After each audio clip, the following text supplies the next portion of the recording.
Assalamu alaikum wa rahmatullah. Click to subscribe with motivation and quotes, and also press the bell icon to get the notification first of every video. Thank you so much for this amazing opportunity to be here in the first place, and also to be asking this question directly live with Dr. Zakir Naik, my role model, to start with. Well, I have been ruminating on this question for a very long time now.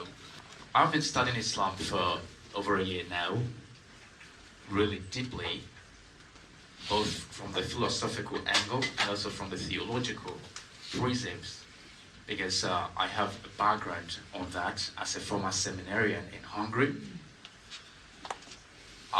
It was really a Herculean one for me, but I think some of your videos changed some of the ways I perceive both Christianity and Islam.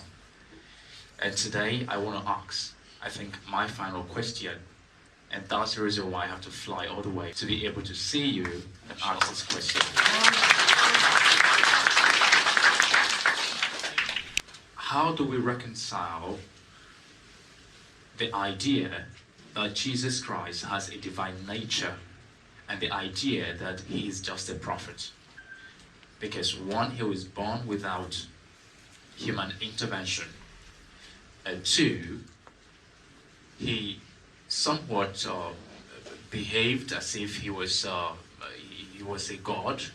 Somehow in the Bible, if you read all the part of the Bible, you will notice this sort of divine kind of stuff, recorded in the Bible. That, just like you pointed out, the Bible has some very great doubts in them. Like, for example, I personally recorded about 300 contradictions in the Bible alone. 300 contradictions from the Bible. And that was the first time I ever did so, courtesy of, obviously, your teachings. So I also read about the history of the Bible and discovered that for the first 300 years of Christianity, there was nothing like the Bible. The Bible, as we have it today, is a compilation of over 300 different books or letters written by different people. And the church decided to choose about 77 books, that's because of a Catholic, and decided ex cathedra by Pope Damasus II, that this book today is the Bible. So those who died 300 years before that canonization of the scriptures never knew what the Bible was. And that is quite evident in places like Ethiopia, where they do not believe in the 77 books. So I wanted to address that particular part for me, how I could reconcile the acting of Jesus Christ as a God and his prophethood. Thank you.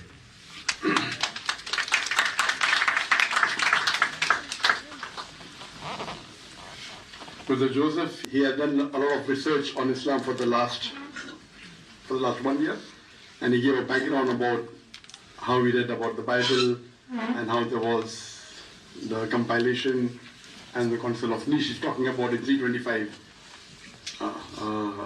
C.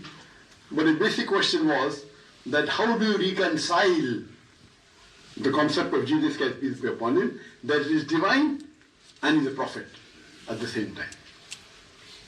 That means, how can a person be God and man at the same time? As far as logically speaking, first we come to logic and then we come to Jesus Christ, peace be upon him. Logically, they are two opposites. Can you have a tall short man? English-wise, you can have a tall man, you can have a short man, you can have a medium man. You can't have a tall short man. It is meaningless. You can have a fat thin man. Can you have a fat thin man? Either fat man, either thin man, either medium man. You can't have fat thin. So the qualities of God and human beings are opposite. God is immortal. Human being is mortal. Can you have a person who is immortal and mortal at the same time? Immortal means no beginning, no end. So can you have a person who has no beginning and a beginning at the same time? Can you? Yes or no? No. Can you have a person who has ending and no ending at the same time? It is meaningless. It is meaningless. So God, man, a person having qualities of God and man is meaningless because God is immortal. Human being is mortal. God requires no sleep. Human beings require sleep and rest. God doesn't require to eat. Human beings require to eat. So if you analyze anyone, any logical person will not agree God man. You can say godly man, yes. A man who follows the teaching of God, no problem. Godly man, possible. That means messenger of God. But God man, impossible. So anyone who says God man, a man having qualities of God, it's impossible. It's meaningless. And if someone says that Almighty God became a human being, even if you agree become a human being, can human being again become God? If he can, then you and I will become God, correct? So if you say God became human being, hypothetically agree with you for sake of argument, can the human being again become God? No. Possible. If he becomes completely human being, how can he become God? So there's something called as anthropomorphism. Anthropomorphism means Almighty God becoming a human being. Anthropomorphism. So anthropomorphism is a philosophy that God became human being. In some religion once, some twice, some 20, some millions. In Hinduism, 330 million times. How many? 330 million times, 33 crores.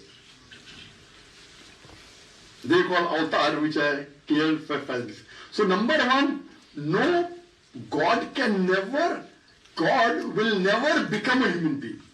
If he becomes a human being, he cannot become God again. So logically, it's not possible at all. Is that clear? Now coming to a concept, how can we reconcile that the qualities of Jesus Christ, peace be upon him?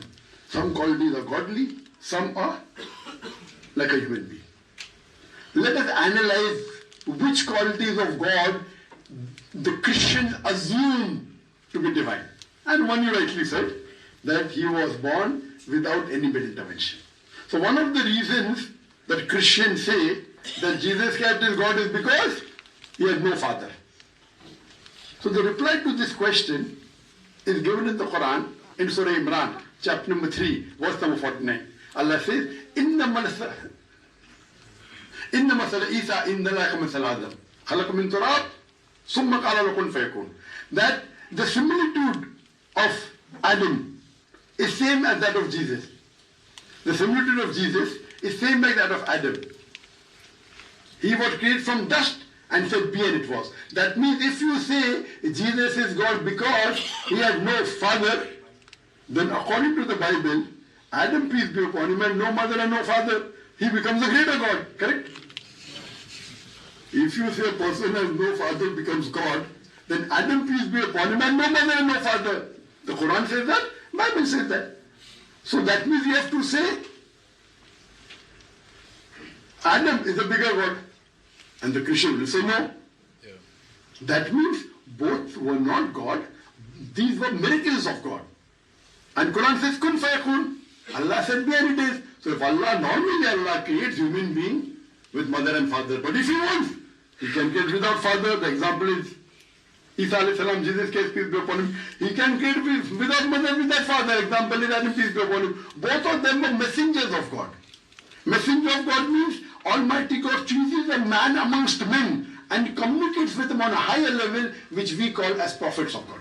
Okay, I believe there's one God. As a Catholic and as a Christian, just basically, I do believe that's true, that we have a single God. And do you believe Jesus is not God? Yes, I do believe now that Jesus is not God for just one very simple reason. If you read throughout the Bible, you will discover a pattern in the Bible where Jesus is trying to shy away from claiming that he's the Almighty God. We definitely point to the fact that he was telling us that I am not God, please don't call me God. Yes, very good. To correct you, not Jesus is shying away, Jesus is very clear that he is not God. Shying away means he's actually God, but he wants to be humble. No. The right thing is Jesus never ever said he's God. Not my will, thy will be done. Judah said, Bible will be done. So everywhere in the Bible is very clear cut. It is the Christian missionaries and the church which manipulate and say, oh, he's very humble. God is the greatest. He has to be. Why should he shy away? So what you have to understand that Jesus Christ was very unequivocal that he was not God. He was very unequivocal that he was not God, but he was a messenger of God. Not my will, but thy will be done. So everywhere in the Bible is very clear cut, but the church manipulates and tries to mislead the followers so that they get an ulterior benefit. So it's very clear cut in my reading of the Bible, and if you read Bible with an open mind, that nowhere does Jesus Christ, peace be upon him, claim divinity. But that does not mean that we disagree with Jesus, peace be upon him. We believe that he was one of the mightiest messengers of God. So Christians and Muslims are together. Only thing what we say, he never claimed divinity. Click to subscribe with motivation and quotes, and also press the bell icon to get the notification first of every video.